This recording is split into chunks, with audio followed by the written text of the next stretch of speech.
Hello मेरे दोस्तों, आप सभी को लर्निंग नोर में स्वागत है। आइए आज हम लोग इस टॉपिक में देखते हैं त्रिकोणमिति का जबरदस्त चैप्टर हाइट एंड डिस्टेंस को, जो कि किसी भी कंपटीशन एग्जाम में भर भर के क्वेश्चन आते हैं। इससे क्वेश्चन आना जहां मैथ सेक्शन लग गया वहां हाइट एंड डिस्टेंस का क्वेश्चन आएगा ही आएगा। कम से कम 2 क्वेश्चन तो आएंगे। क्लियर? इसको ध्यान में रखते हुए हम इस बेसिक कॉन्सेप्ट को समझते हैं। अगर इस वीडियो को 10th के बच्चे, स्पेशलिस्ट 10th के बच्चे देख रहे हैं, तो उनका हाइट एंड डिस्टेंस का कॉन्सेप्ट पूरी तरह से क्लियर हो जाएगा। तो सबसे फर्स्ट हम लोग बेसिक कॉन्सेप्ट देखते हैं त्रिकोणमिति का। तो त्रिकोणमिति के बेसिक कॉन्सेप्ट को देखने से पहले आपसे रिक्वेस्ट है कि अगर आप लोग इस चैनल पे नए हैं तो चैनल को जरूर सब्सक्राइब करें, वीडियो को लाइक करें और अपने दोस्तों के साथ जरूर शेयर करें और नोटिफिकेशन बेल को ऑन रखें। क्यों कि आपको अगर कोई भी वीडियो में डालूं जिससे आपको वीडियो मिल सके और ज्ञान बढ़ सके। तो चलिए हम लोग देखते हैं। वीडियो शुरू करने से पहले 2-4 छोटी चीजों को हम लोग इसमें पिछले वाले चैप्टर को रिवीजन करते हैं। क्या हम लोग इस चैप्टर में देखेंगे त्रिकोणमिति के अनुप्रयोग का नाम क्या है भाई?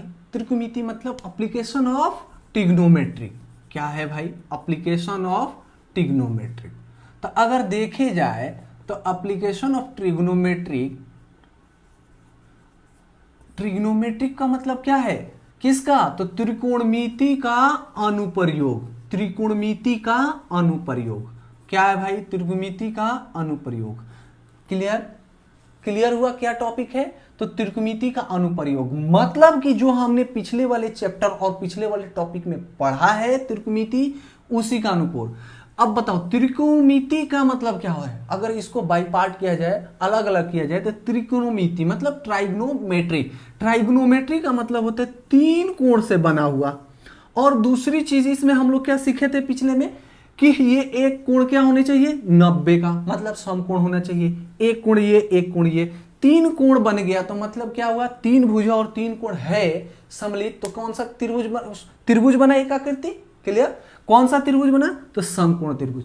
यानी कि इस टॉपिक में इस कॉन्सेप्ट हम देखेंगे कि त्रिकोणमिति का हम लोग कैसे अनुप्रयोग कर रहे हैं। तो चलिए और देखते हैं। अब मन में विचार आता होगा कि सर आप बोले त्रिकोणमिति का अनुप्रयोग, लेकिन कैसे? तो देखो, मान लेते हैं कि कोई एक लड़का है, सपोर्टेड कोई बॉय है, ठीक है, कोई पर्सन है, बॉय है। अब ये एक मीनार को देख रहा है या खंबे को, मान लेते हैं कि खंभा ही है। क्या है भाई? खंभा ही है। कोई बांस का खंभा लगा हुआ है जमीन से। क्लियर? अगर बोला जाए कि इसके शिखर पे, मतलब कि टॉप पे अगर देखा जाए, ये टॉप है, अगर इस टॉप पे कोई लड़के को देखना हो तो क्या देखेगा? कैसे देखेगा? ऐसे देख रहा है, देखेगा ना? बिल्कुल देखेगा। क्लियर?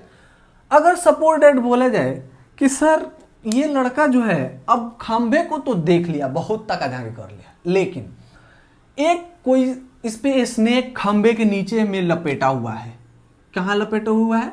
खंभे के नीचे। तो क्या अब बताइए खंभे पे नीचे देखेगा क्या? बिल्कुल देखेगा। सपोर्टेड कि ये खंभा है तो ये खंभा के हमने क्या किया? टॉप पे देखा। लेकिन अगर यही खंभा नीचे से आ रहा है तो हम क्या करेंगे? इसको नीचे ताका झाकी करेंगे, मतलब देखेंगे। तो अगर ध्यान से देखा जाए तो इस बच्चे का, इस लड़के का आंख से अगर देखा जाए तो कोई कोण बन रहा है क्या? थीटा। मान लेते हैं कोई कोण थीटा है। लेकिन इस लड़के का अगर ध्यान से देखा जाए तो इसे हम लोग हिंदी में क्या बोलते हैं? पाद मतलब बेस। क्या बोलते हैं इंग्लिश में? बेस। अगर इस बेस को देखा जाए तो कोई कोण अल्फा बन रहा है, बिल्कुल बन रहा है। अल्फा, थीटा, बीटा, कोई भी एंगल बन रहा है। हमने एक नाम दे दिया सपोर्टेड। तो यहां पे कुछ चीजें आपको दिख रही है। क्लियर? अगर इसको देखा जाए तो ये कौन सा त्रिभुज है भाई? तो समकोण है। कौन सा कोण है भाई? तो समकोण मतलब कि राइट एंगल का है। कौन सा एंगल का है भाई? तो राइट एंगल ट्राइंगल है। क्लियर? राइट एंगल वाला ट्राइंगल है। तो ये चीज आपका क्लियर हो गया। अब कहेंगे कि इसमें 2-4 पॉइंट और है। क्या क्या है? तो अगर ध्यान से देखा जाए तो ये कैसा खड़ा है? तो हमेशा कैसा खड़ा है? तो भाई वर्टिकल। यानी इसे हिंदी में क्या बोलेंगे? ऊर्ध्वाधर। क्या बोलेंगे भाई? ऊर्ध्वाधर। क्लियर? और इसको इंग्लिश में क्या बोलेंगे? वर्टिकल। अब इस चीज को देखिए, ये क्या है भाई? ध्यान से देखो तो ये एक समतल पट है, यानी कि क्या है? ये हॉरिजॉन्टल। क्या है भाई, हॉरिजॉन्टल। देखिए चीजों को जो है इसको समझना, कॉन्सेप्ट समझने के लिए इस चीजों को समझना बहुत जरूरी है। हम क्या पहले देखें कि एक त्रिभुज का निर्माण हो रहा है। कौन सा त्रिभुज, समकोण। समकोण त्रिभुज में ये वाले चीज पोर्शन है वो क्या है, वर्टिकल मतलब ऊर्ध्वाधर। ये क्या है, हॉरिजॉन्टल, जिसे हम लोग क्या बोलेंगे, क्षैतिज। अब देखो मैंने पिछले वाले जब ट्रिग्नोमेट्री चैप्टर पढ़ा रहा था उसमें कॉन्सेप्ट में बताया था कि जो प्लेन से एक्सिस पैरेलली चले, पैरेलली मतलब समानांतर, मान लो कि ये जमीन है, अर्थ है, ठीक है, इसके पैरेलली कुछ भी चले तो उसको क्या बोलेंगे, क्षैतिज बोलेंगे। क्या बोलेंगे भाई, क्षैतिज। लेकिन इसी प्लेन से, मतलब ये प्लेन, उड़ने वाला प्लेन की बात मैं नहीं कर रहा हूं, प्लेन का मतलब सतह, इसी धरातल से अगर कोई चीज खड़ा एकदम 90 डिग्री पे हो गया तो इसे क्या बोलेंगे, वर्टिकल। ये कंसेप्ट क्लियर होना चाहिए। यानी ये हो गया आपका वर्टिकल, ये हो गया आपका हॉरिजॉन्टल, यानी क्षैतिज और ऊर्ध्वाधर। क्लियर, तो ये चीज क्लियर होगा। अब देखिए यहां से कोई बच्चा देख रहा है तो क्या कोई कोण दिख रहा है क्या, तो हाँ कोई कोण दिख रहा है। यहां से कोई बच्चा देख रहा है तो ये कोई कोण बन रहा है क्या, तो हाँ बन रहा है। तो इसी को बोलते हैं हम लोग, आगे चल के मिलेगा, बहुत मिलेगा भर भर के, उन्नयन कोण और अवनमन कोण। मतलब यहां पे किस कोण की बात होगी, हमेशा उन्नयन कोण की, नहीं तो अवनमन कोण की। इसमें तो जिसका कॉन्सेप्ट नहीं क्लियर हुआ उसका तो तेल निकल जाएगा, क्लियर नहीं होगा तेल निकल जाएगा। उस तेल न निकले उस चीज को समझने के लिए उन्नयन कोण और अवनमन कोण को समझना बहुत जरूरी है। तो चलिए इस चीज को हम लोग बड़ी ध्यान से देखते हैं। देखो मेरे दोस्त, इस चीज को समझने से पहले मैं आपसे भर भर के रिक्वेस्ट करता हूं, हाथ जोड़ के प्रार्थना करके रिक्वेस्ट करता हूं कि जो जो आप खोल सकते हैं, आंख कान नाक मुंह दांत जो खोल सकते हैं वो खोल के सामने वीडियो के बैठ जाइए। जब तक ये नहीं समझ में आएगा तब तक ये आपको छोड़ेगा नहीं। क्लियर, तो इस चीज को समझने के लिए जो जो खोलना है, क्योंकि हमको इस टॉपिक को, इस चीज को खून में घुसाना है, और खून में घुसाने के लिए आपसे विनती है, रिक्वेस्ट है कि आपको जो जो खोलना है, आंख कान नाक मुंह दांत जो जो खोलना है वो खोल के वीडियो के सामने एकदम ध्यान से बैठ जाइए।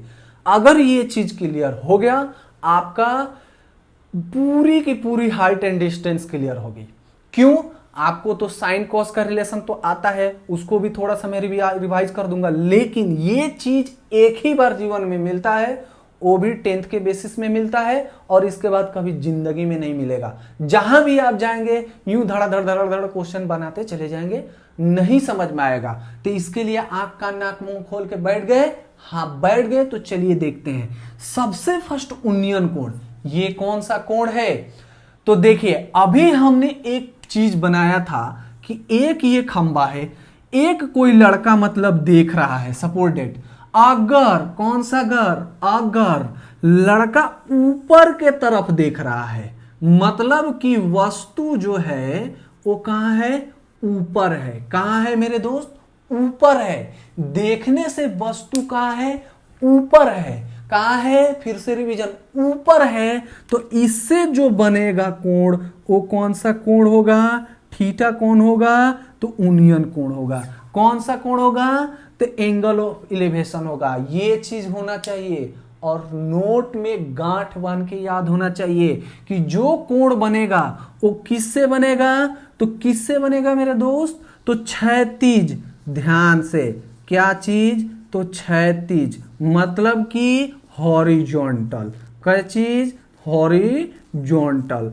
और किसके बीच में बनेगा, तो इसको बोलते हैं दृष्टि रेखा।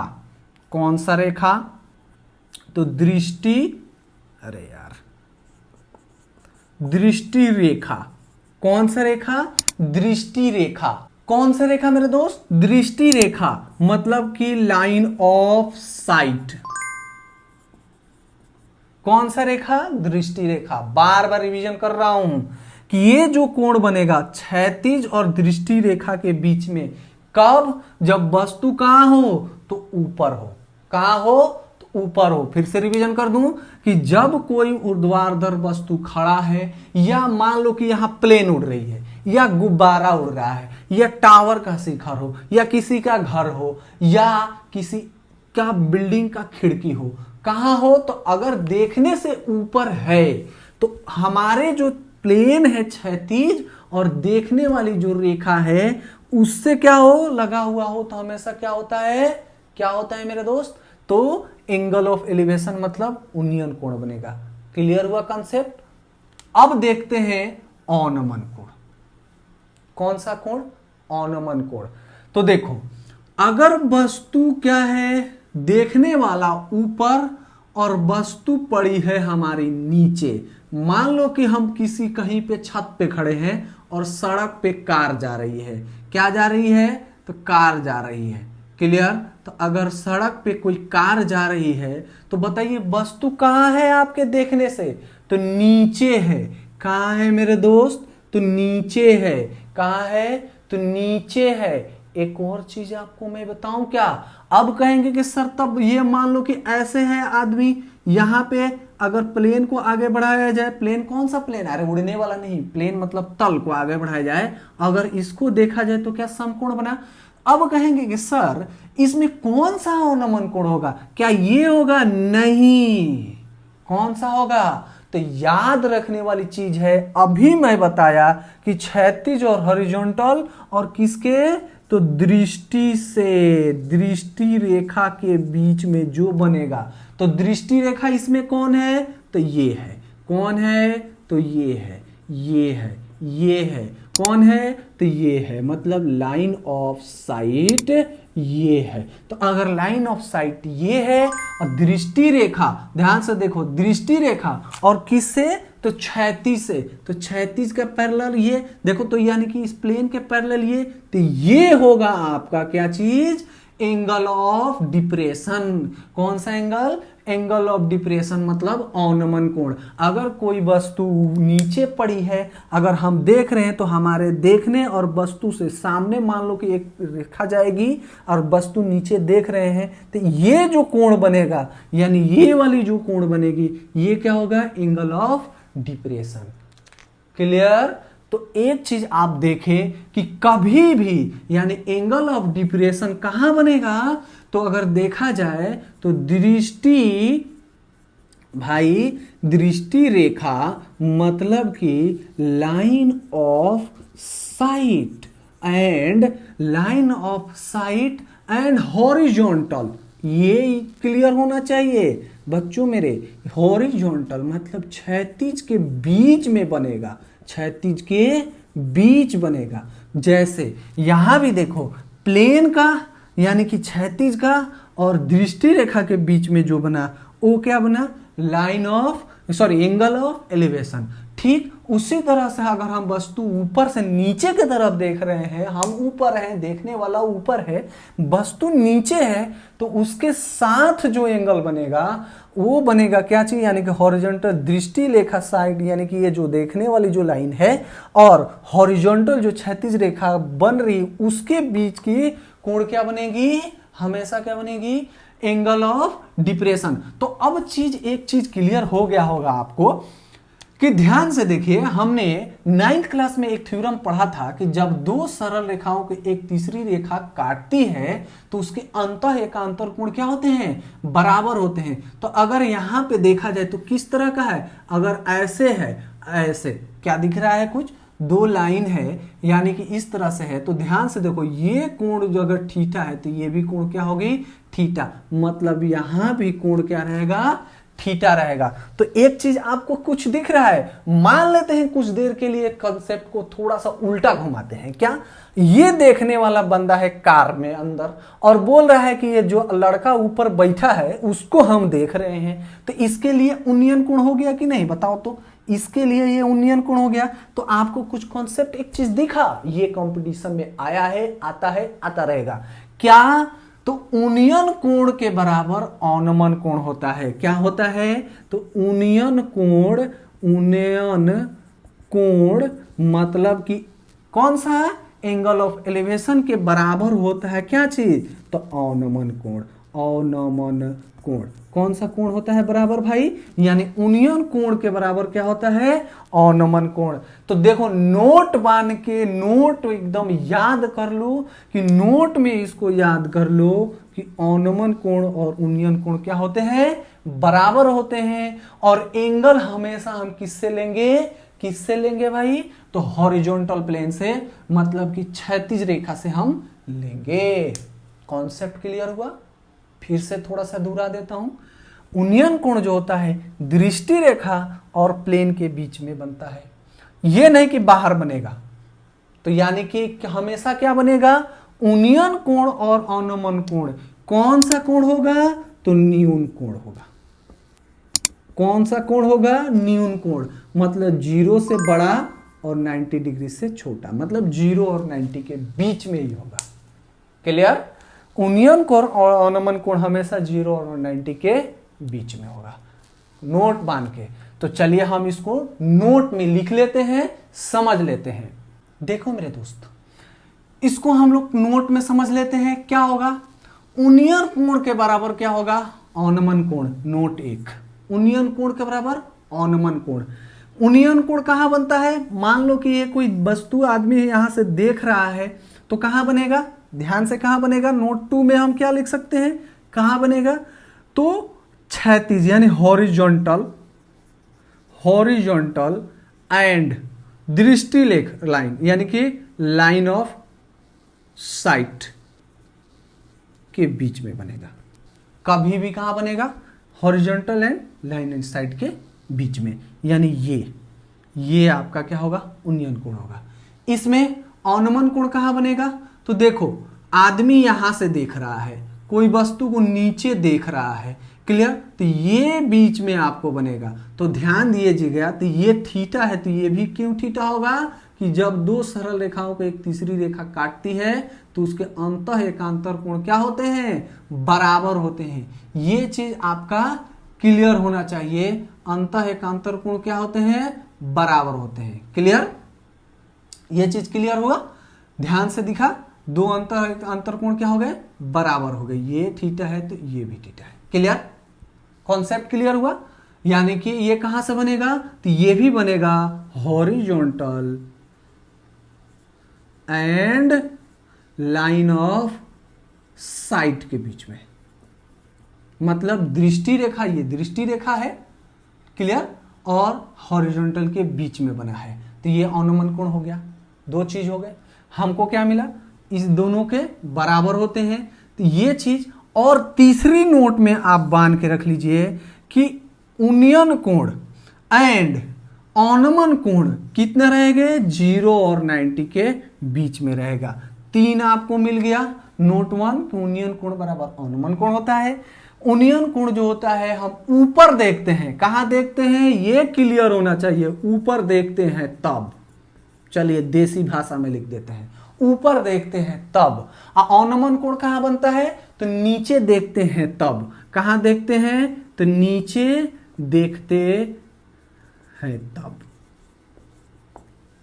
क्लियर, समझ में आया, टॉपिक क्लियर हुआ। उन्नयन कोण अवनमन कोण आप समझ गए होंगे। अब इसमें क्या क्या यूज आते हैं उसको देख लेते हैं एक बार। देखिए इसमें अब फार्मूला क्या क्या यूज हो सकते हैं। सबसे फर्स्ट आपका रिलेशन होगा, अगर सपोर्टेड, तो इसमें क्या है भाई, सीधी सी बात है, त्रिकोणमिति में आपको समकोण का होगा, तो ये क्या होगा, H होगा। अगर ये थीटा है तो ये आपका B होगा, और ये क्या होगा, P होगा। क्लियर, तो हमको क्या यूज करना होगा, साइन थीटा बराबर P/H, मतलब कि लंब बटा कर्ण। इसका मैंने फार्मूला और ट्रिक बता रखा है। कॉस थीटा बराबर क्या होता है भाई, तो B/H, मतलब कि आधार बटा कर्ण। क्लियर, और एक होता है यूज tan थीटा, ये मैक्सिमम यूज होता है। क्या होता है भाई, लंब बटा आधार। अब देखो, यानी कि लंब बटा आधार का मतलब P/B, मतलब कि अगर कौन सा, अगर आपके क्वेश्चन में हाइपोटेनस का मतलब दृष्टि रेखा के बारे में पूछ दे, तो ही जाकर आपका साइन और कॉस के फार्मूला यूज होते हैं। एक पूछेगा, अगर दृष्टि रेखा पूछेगा तो B दिया रहेगा तो कॉस थीटा, P दिया रहेगा तो साइन थीटा। नहीं दृष्टि रेखा पूछे कि इनकी बीच की दूरी क्या है, इसकी हाइट क्या है, मतलब डिस्टेंस और हाइट के पूछे तो हमेशा मैक्सिमम समझ लीजिए कि 70% इसी का यूज होता है। क्लियर? ये चीज आपका क्लियर होना चाहिए। समझ में आया? हमको क्या चीज है, पहले तो यूनियन और अनुमान आपको तो समझ में आ गया होगा, खून में घुस गया होगा, और ये भी फार्मूला को आप एक बार रिवीजन करके खून में घुसा लीजिए। तो चलिए हम लोग कुछ इस पे एक दो एग्जांपल्स को देख लेते हैं जिससे हमारा कॉन्सेप्ट क्या हो जाए, क्लियर हो जाए। नेक्स्ट वीडियो में हम लोग देखेंगे इस पे भर भर के बहुत सारे क्वेश्चन जिससे आपका पूरा का पूरा कॉन्सेप्ट ही क्लियर हो जाएगा। इसलिए मैं बोलता हूं कि वीडियो को लाइक कर लें, अगर चैनल पे नए हैं तो चैनल को जरूर सब्सक्राइब कर लें, जिससे एग्जाम्पल आए तो आपको एग्जाम्पल्स की वीडियो मिले जिससे आपका कॉन्सेप्ट पूरी तरह से क्लियर हो सके। तो चलिए इसको हम लोग बेसिक चीज को देखते हैं। देखिए मेरे दोस्त, इस कॉन्सेप्ट को क्लियर करने के लिए मैंने एक क्वेश्चन लिया जो जिससे आपका क्वेश्चन से दोनों कॉन्सेप्ट क्लियर हो जाएगा। क्या बोल रहा है क्वेश्चन, आपको स्क्रीन पे दिख रहा है क्वेश्चन, देखिए। बोल रहा है कि 7 मीटर ऊंचे भवन के शिखर से, क्या बोल रहा है भाई, 7 मीटर कोई ऊंचा भवन है। क्या है? 7 मीटर कोई ऊंचा भवन। भवन मतलब क्या है? घर है, ठीक है। भवन के शिखर से एक केबल टावर मतलब जो हमारे आजू बाजू में जो टावर लगे रहते हैं, मान लो नेटवर्क का एक टावर है, बहुत बड़ा टावर है भाई, भवन से ऊंचा ही होता है टावर, ऑब्वियसली सी बात है। यूनियन कोण 60 डिग्री है। अब बताइए कॉन्सेप्ट में मैंने क्या बताया, यूनियन कोण कहां देखेगा, बताइए भाई। यूनियन कोण कहां देखेगा, तो जो देखने वाला है वो कहां देखेगा, ऊपर देखेगा, यानी यहां देखा। कहां देखा? यहां देखा। लेकिन कोण किसके साथ बना होना चाहिए, तो इसके किसके बना होना चाहिए, तो ये क्षैतिज रेखा से, यानी इसकी वैल्यू कितनी है, तो 60 डिग्री है। ये भवन हो गया, ये क्या हो गया, मीनार या टावर हम इसे बोल देते हैं, टावर है। क्लियर? अब आगे बढ़ते हैं। इसके पाद मतलब कहने का मतलब कि, और इसके बेस मतलब पाद का औनमन कोण, मतलब कि औनमन कोण। अब क्या बोल रहा है, औनमन कहां होता है, तो देखने वाला कहां होता है मेरे दोस्त, तो ऊपर होता है, देखता कहां है, तो नीचे होता है। मतलब कि अगर यहां से कोई व्यक्ति नीचे देखता है, इसके बेस को देखता है, तो औनमन कोण कितना है भाई, तो औनमन कोण आपका 45 डिग्री है। अब बताइए 45 डिग्री कहां बनेगा, तो ध्यान से देखिए, इसी क्षैतिज और दृष्टि रेखा, कौन सा रेखा, तो दृष्टि रेखा के बीच में बनेगा। ये हो गया आपका कौन सा कोण, तो यूनियन, ठीक है। और ये कौन सा कोण हो गया, तो औनमन। ये आपका क्लियर हो गया होगा, औनमन कोण। क्लियर? अब आपसे क्या पूछ रहा है, पूछ रहा है कि टावर की ऊंचाई ज्ञात करें। मतलब इसकी मान लेते हैं कि ए है, यहाँ बी कटा, यहाँ सी कटा, यहाँ डी कटा, यहाँ ई कटा, तो आपसे क्या पूछ रहा है, AC की वैल्यू क्या होगी। सबसे फर्स्ट तो आपको कॉन्सेप्ट क्लियर होना चाहिए। क्या होना चाहिए, कॉन्सेप्ट क्लियर होना चाहिए। तो आपका कॉन्सेप्ट क्लियर हुआ। यूनियन कोण देख रहा है, शिखर मतलब टावर के शिखर पे देख रहा है, तो 60 डिग्री हो गया। और नीचे यानी औनमन कोण उसका 45 है, मतलब कहां देख रहा है आप, तो नीचे देख रहा है। अगर ऊपर से नीचे देखे तो क्या होगा, औनमन कोण होगा, तो कितना है, 45 डिग्री है। तो आपसे पूछ रहा है कि टावर की ऊंचाई क्या है, तो देखिए क्या है, देखिए तो मेरे दोस्त क्या निकाल सकते हैं। और इसके बीच की दूरी कुछ दिया हुआ है क्या, हाँ ये 7 मीटर दिया हुआ है। तो अब बताइए जब ये 45 है तो ये भी क्या होगा, 45 डिग्री।